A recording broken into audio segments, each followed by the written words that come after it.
When it comes to making great indie games, it's interesting how the concept of less is more can work well in some cases, but less convincingly in others.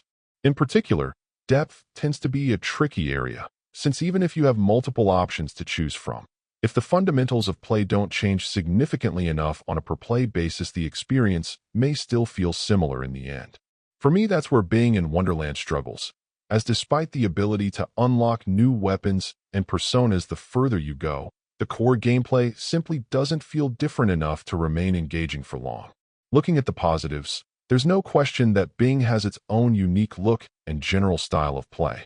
I wouldn't necessarily argue that its stage layouts and combat are terribly varied, as you'll have pretty limited means of attacks no matter what you may unlock.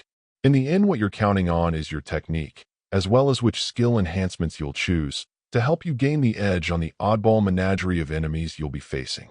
You can absolutely get into a rhythm as you go, and that can make for some fun, but repeated runs do begin to illustrate the limitations of the game's overall design. Aside from what feels like a lack of overall depth, there are just some quirks in how the game systems are set up that feel odd and a bit more confusing than I'm used to in this space.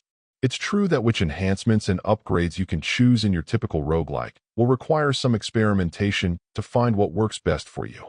But more so than usual, I found it hard to understand precisely what certain options would do for me, and in some cases that remained a struggle even after choosing and playing with them.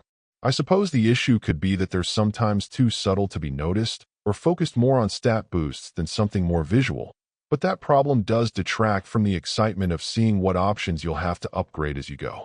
In the end, that leaves an experience that can have its moments and certainly can be engaging to a degree, but that runs out of gas a little too quickly.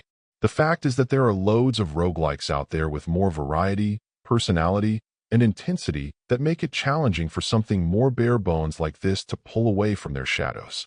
If you dig its overall style and vibe, I have no doubt you'll be able to have some fun with it, but in a competitive space, it's in the middle of the pack at best.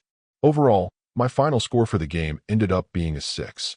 And if you're interested in picking it up, it's currently available on the Switch eShop for $14.99. Thank you for taking the time to listen to this review. And if you'd like more information or ideas of indie games worth checking out on Switch, be sure to click on the link provided in the description. Until next time.